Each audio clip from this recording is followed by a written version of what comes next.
要步调统一才能够打赢选战。我们带您来看哦，这是针对2024的总统大选，民进党针对认知作战提出哪些反制的措施？继续交给佳琪。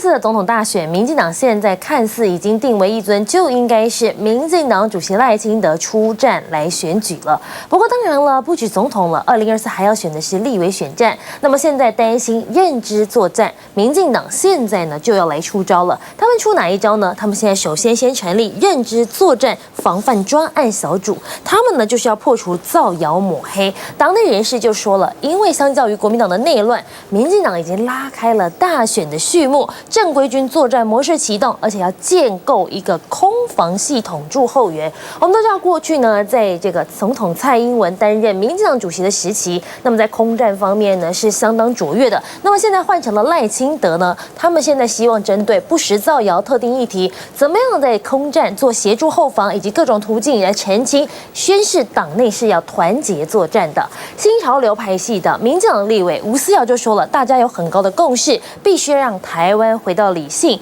也因此不能再放任认知作战来分化台湾，制造对立，因此成立了这样子的小组，无非就是希望也能够帮助他们打赢选战。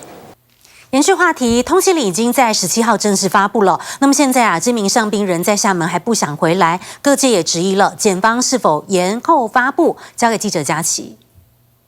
金门二胆上宾陈家勋呢离营未归，那么现在被地检署发布了通缉令，而这通缉令的时间可能长达20年这么长。我们可以看到金门地检署认定呢这名陈姓上宾呢有逃兵的事实，所以呢他们觉得他违反了陆海空军刑法，依照规定要来发布通缉，而且时效长达20年。其实，在3月20号的时候，他们就请法务部根据两岸共打协议，希望大陆可以遣返陈姓上宾回台。那么他们现在也要来确认事证了。第一个就是要确认他们要调阅监视器。那么检方呢也有登岛去踏勘，了解到底是什么样的状况，是不是真的大陆渔船都在这附近出没呢？但是他们也不排除一个可能性，就是这名陈姓上宾是被中国大陆的海警给救起来的。那么现在离营原因到底是什么？外界都在传，有人说是不是因为金钱因素，因为台面上他欠了银行30万，但是也有人分析了，这30万以他的薪水应该不会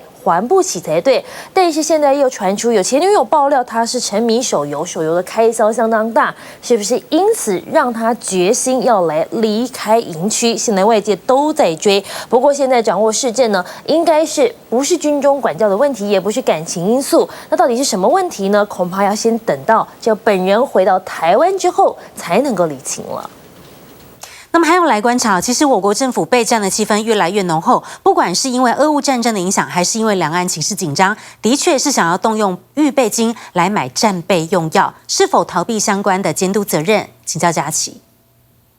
两岸现在情势紧张，不过政府的这样的动作恐怕要让民众更担心，难道我们离开战近了吗？因为政府呢是砸下了1.3亿的预备金买战时商药，而且还规避审查。现在大家都有不一样的声音，认为这其中是不是有猫腻？还记得吗？之前借鉴乌俄战争，行政院的前院长苏贞昌就讲到要演拟战时模拟的演练，那么当然还要落实战略物资的准备，最后还要盘整重要的维生设施。那么当时大家都觉得说，你提前做好准备是没有错，但是看看111年的第二预备金动支的状况，其中呢，国防部就有3177万，卫福部3483万，那么就连教育部也有3628万，退辅会也有3523万，这4个部会加一加，就高达了13812.6万元，全都拿来购买外商的战略用药，所以大家就很好奇了，怎么会是只有外商，而且呢是砸这么多钱？立院的人士就说了，而且他动用的是第二预备金，有一点想要规避审查，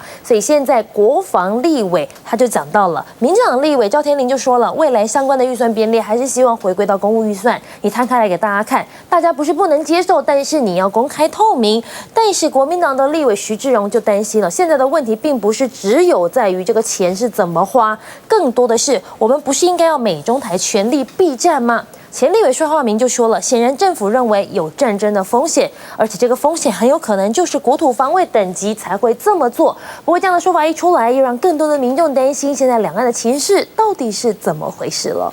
请支持一个专门报道国际新闻的全新 YouTube 频道 TVBS 国际 Plus， 扩大视野，掌握趋势，请订阅并开启通知小铃铛。